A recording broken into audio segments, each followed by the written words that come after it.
فاعوذ باللہ من الشیطان الرجیم بسم اللہ الرحمن الرحیم شہر رمضان الذی انزل فیہ القرآن ھدی للناس وبینات من الھدی والفرقان فمن شہد منکم الشہر فلیصمہ ومن كان مريضا أو على سفر فعدة من أيام أخر وعلى الذين يطيقونه فدية طعام مسكين فمن شهد منكم الشهر فليصمه ومن كان مريضا أو على سفر فعدة من أيام أخر يريد الله بكم اليسر ولا يريد بكم العسر ولتكملوا العدة ولتكبروا الله على ما هداكم ولعلكم تشكرون صدق الله العظيم وبلغنا رسوله النبي الكريم ونحن على ذلك لمن الشاهدين والشاكرين والحمد لله رب العالمين قال النبي صلى الله عليه وسلم قال الله تعالى الصوم لي وأنا أجزي به أو أجزى به صدق الله العظيم وبلغنا رسوله النبي الكريم ونحن على ذلك لمن الشاهدين والشاكرين والحمد لله رب العالمين اللهم صل على محمد وعلى آل محمد كما صليت على إبراهيم وعلى آل إبراهيم إنك حميد مجيد اللهم بارك على محمد وعلى آل محمد كما باركت على إبراهيم وعلى آل إبراهيم إنك حميد مجيد مسلمانوں، مومنوں، بزرگوں، جوانوں، یہ رمضان شریف کا پہلا جمعہ ہے۔ یہ رمضان شریف ہر سال میں ایک بار آتا ہے اور یہ مومنین کے لیے کمائی کا سیزن ہے، اور جو صحیح مومن نہیں ہیں ان کے ایمان میں فتور ہے، ان کے لیے پریشانی کا باعث ہے۔ اللہ رب ذوالجلال نے اس مہینے میں جو ہم پر احسانات کیے ہیں، سب سے بڑا احسان قرآن کا اتارنا ہے۔ پچھلے جمعہ میں بیان ہو چکا ہے کہ رب ذوالجلال فرماتے ہیں شہر رمضان الذی انزل فیہ القرآن، رمضان کا وہ مہینہ ہے کہ جس میں قرآن مجید نازل کیا گیا۔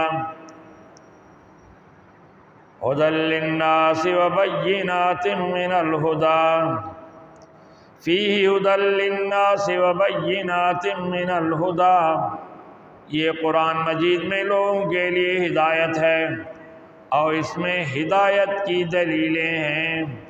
جو اسے صحیح دل سے پڑھے گا، صحیح نظروں سے دیکھے گا اور اس میں غور و فکر کرے گا تو اس کے لیے ہدایت کی بہت سی چیزیں اس میں ہیں۔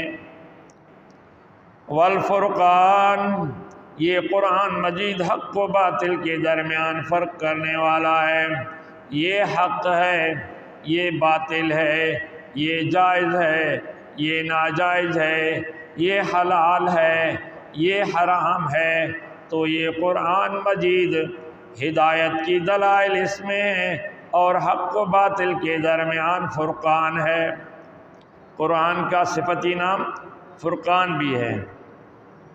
قرآن کا نام ذکر بھی ہے اور قرآن کا نام شفا بھی ہے۔ تو یہ قرآن فرقان ہے، حق و باطل کے درمیان فرق کرتا ہے۔ جب بہت سے لوگ آتے ہیں، ہر کوئی کہتا ہے کہ میں مسلمان، میں ایماندار، میں صحیح راستے پر، تو فیصلہ قرآن کرے گا کہ کس کے عمل صحیح ہیں، کس کے غلط ہیں، کون مسلمان ہے، کون منافق ہے، کون کافر ہے، کون صحیح ہے، کون غلط ہے، کون سی چیز حلال ہے، کون سی چیز حرام ہے۔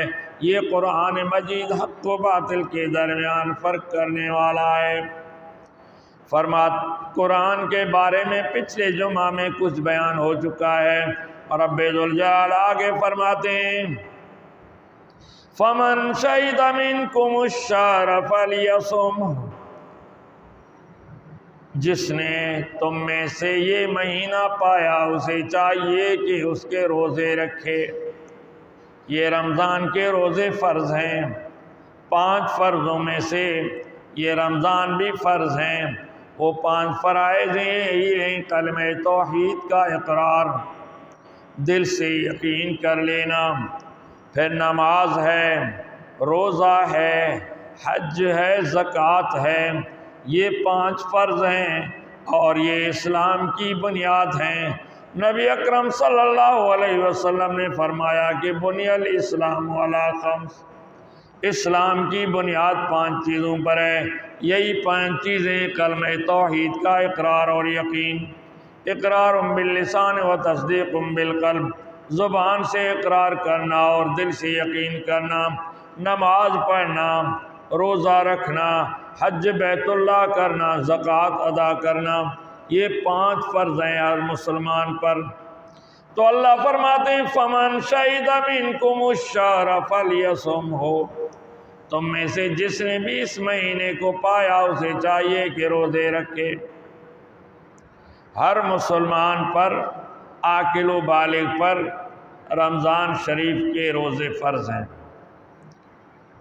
اور اس کے ساتھ استثناء فرماتے ہیں فَمَنْ كَانَ مِنْكُمْ مَرِيضًا أَوْ عَلَىٰ سَفَرٍ، تم میں سے کوئی بیمار ہے یا سفر میں ہے، کوئی سفر میں ہو یا بیمار ہو، تو پھر فَعِدَّةٌ مِّنْ أَيَّامٍ أُخَرَ، رب ذوالجلال فرماتے ہیں کہ پھر اس کے لیے یہ ہے کہ گنتی کے دن جتنے چلے گئے ہیں وہ دوسرے قضا کر کے رکھے۔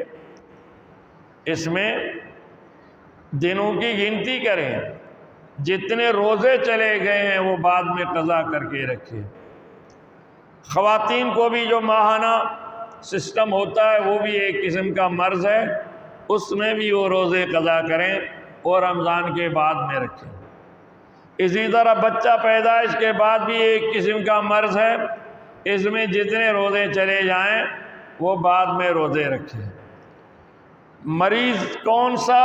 وہ مریض کہ جس کی وجہ سے مرض بڑھ جانے کا خطرہ ہو یا جان کا خطرہ ہو، وہ مریض روزے نہ رکھے۔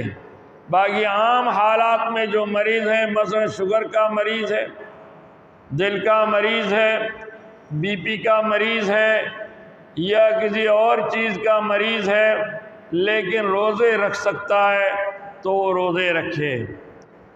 باقی جو روزے نہیں رکھ سکتا تو پھر وہ صحت مند ہونے پر رکھے، یا جب رکھنے کی طاقت آ جائے اس وقت یہ روزے رکھے، اس پر یہ روزے فرض ہیں۔ وَعَلَى الَّذِينَ يُطِيقُونَهُ، اور یہ روزے اس پر ہیں جس پر طاقت ہے، اور جو طاقت نہیں رکھے اس کے لیے پھر اللہ رب الجلال نے فرمایا بعد میں رکھے۔ ہاں، ایک مر گیا یہ روزے رہ گئے۔ ایک آدمی جو ہے تو دائمی مریض ہے، مثلا شیخ فانی جس کو کہتے ہیں، یعنی انتہائی سن رسیدہ بوڑھا جو بڑھاپے اور کمزوری کی وجہ سے وہ روزے نہ رکھ سکے، ظاہر ہے وہ آئندہ جوان نہیں ہوگا، آئندہ صحت مند نہیں ہوگا، آئندہ طاقتور نہیں ہوگا، تو شیخ فانی کی طرف سے یا مستقل اور دائم المریض ہے اس کی طرف سے جو ہیں تو روزے رکھے جائیں، روزے قضا کیے جائیں اور بعد میں یہ روزے رکھیں، یہ لازمی ہے۔ تو فرماتے ہیں فَمَنْ كَانَ مِنْكُمْ مَرِيضًا أَوْ عَلَىٰ سَفَرٍ فَعِدَّةٌ مِّنْ أَيَّامٍ أُخَرَ، جو مریض ہے، جو سفر میں ہے، پھر اس پر گنتی کے اور دن ہے روزے کے۔ يُرِيدُ اللَّهُ بِكُمُ الْيُسْرَ وَلَا يُرِيدُ بِكُمُ الْعُسْرَ، اللہ تعالیٰ تمہارے لیے آسانی چاہتا ہے، اللہ تمہارے لیے تنگی نہیں چاہتا۔ تو اسی لیے اللہ رب ذوالجلال نے یہ مریض کو اور مسافر کو یہ سہولت دی ہے کہ بعد میں روزہ رکھنے کے، تاکہ تم پر کوئی بوجھ نہ پڑے، سفر کی وجہ سے روزہ رکھنے پر پریشانی نہ ہو جائے، مرض کی وجہ سے روزہ رکھنے پر پریشانی نہ ہو جائے۔ تو اسی لیے اللہ رب ذوالجلال نے جو ہے تو یہ ان کو رعایت دی ہے۔ وَلِتُكْمِلُوا الْعِدَّةَ، اللہ فرماتے ہیں کہ اپنی عدت کو پوری کرو، اپنے روزوں کو پوری کرو، اپنی گنتی کو پوری کرو۔ وَلِتُكَبِّرُوا اللَّهَ، اللہ کی تکبیر بیان کرو، اللہ کی بڑائی بیان کرو۔ عَلَىٰ مَا هَدَاكُمْ، اللہ نے جو تمہیں ہدایت دی ہے۔ وَلَعَلَّكُمْ تَشْكُرُونَ، تاکہ تم شکر کرو۔ یہ روزے نیک مومن بندوں کے لیے اللہ کی طرف سے تحفہ ہیں۔ پھر ان روزوں سے بہت سے دنیاوی فائدے بھی ہوتے ہیں۔ دنیاوی فائدے کیا ہیں؟ ڈاکٹر فرماتے ہیں کہ روزہ رکھنے سے تمہاری یہ مشینری ہے جو معدہ ہے، آنتے ہیں، ان کو آرام سکون ملتا ہے۔ 12 گھنٹے، 14 گھنٹے، 13 گھنٹے، اور پھر یہ تازہ دم ہو جاتے ہیں۔ جیسے گاڑی کو کھڑی کر کے جب گرم ہو جاتی ہے، زیادہ چل جاتی ہے، اس کو کھڑی کر دیں تاکہ وہ گاڑی کا انجن تازہ دم ہو جائے، تو اسی طرح جو ہے تو مومن کا انجن بھی اور یہ مومن کا ہاضمہ بھی یہ تازہ دم ہو جاتا ہے۔ اس سے فائدے ہوتے ہیں، اور اس کے علاوہ بھی بہت سے فائدے اس میں ہیں۔ روحانیت بڑھ جاتی ہے، بھوک کا احساس ہوتا ہے، پیاس کا احساس ہوتا ہے، غریب بندے کا احساس ہوتا ہے کہ یہ کس مشکل میں ہے اور یہ روزے رکھ کر کیسا محسوس کر رہا ہے۔ جیسے روزے میں جس کو بھوک لگتی ہے اسے بھوکوں کا احساس ہوتا ہے، پیاس لگتی ہے اسے پیاسوں کا احساس ہوتا ہے، اس کے علاوہ انہیں جو ہے تو پریشان لوگوں کا احساس کم ہوتا ہے۔ حضرت یوسف علیہ نبینا علیہ السلام قحط کے زمانے میں روزہ رکھا کرتے تھے۔ لوگوں نے پوچھا کہ آپ روزہ کیوں رکھتے ہیں؟ تو فرماتے ہیں کہ میں عزیز مصر ہوں، میں مصر کا ذمہ دار ہوں، اور غریب غربا بھوکا ہے جس کی وجہ سے مجھے راشنیں کرنا پڑتی ہے، انہیں ناپ تول کر دینا پڑتا ہے، تاکہ مجھے پتہ چلے کہ بھوکوں کا کیا احساس ہوتا ہے، تاکہ بھوکوں سے میں غافل نہ ہو جاؤں۔ اسی لیے جب یوسف علیہ السلام نے دیکھا اب قحط کا آخری وقت ہے، راشن بھی آخر ہونے والا ہے، تو یوسف علیہ السلام نے کہا کہ سب 24 گھنٹے میں ایک ایک وقت کا کھانا کھاؤ، تو خود بھی ایک وقت کا کھانا کھاتے تھے۔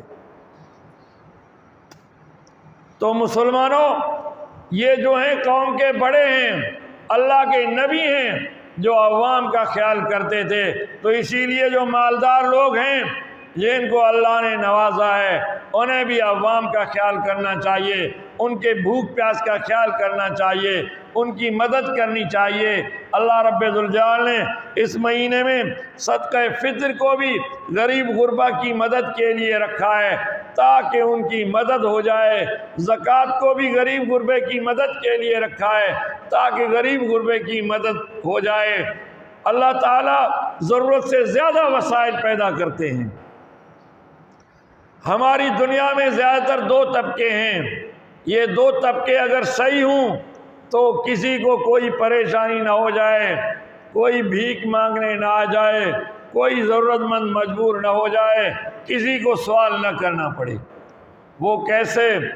وہ ایسے کہ مالدار لوگ صحیح طریقے سے زکوٰۃ ادا کریں، صحیح حساب کر کے وہ زکوٰۃ ادا کریں۔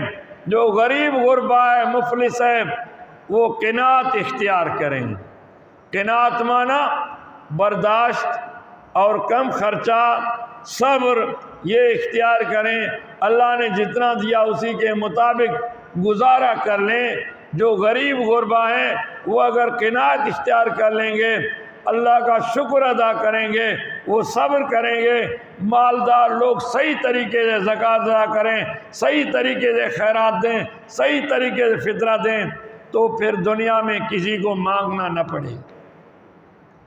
یہ دونوں طرف سے ناجائزی ہوتی ہے، مانگنے والوں کی طرف سے بھی ناجائزی ہوتی ہے اور دینے والوں کی طرف سے بھی ناجائزی ہوتی ہے۔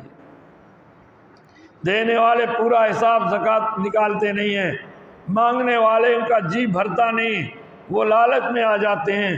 تو اسی لیے بہت سے لوگوں نے اس کو پیشہ بنایا ہوا ہے، کاروبار دھندا بنایا ہوا ہے کہ لوگوں سے بھیک مانگ کر چلنا ہے، رمضان کی زکوٰۃیں وصول کرنی ہے، رمضان کے فطرے وصول کرنے ہیں، ضرورت ہو بلا ضرورت ہو گھومتے رہتے ہیں، چلتے رہتے ہیں۔ انہوں نے پیشہ بنایا ہے۔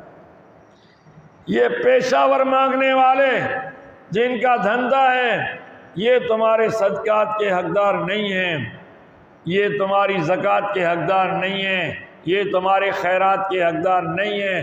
تمہاری زکوٰۃ اور خیرات کے حقدار وہ ہیں جو حقیقتاً ضرورت مند ہیں۔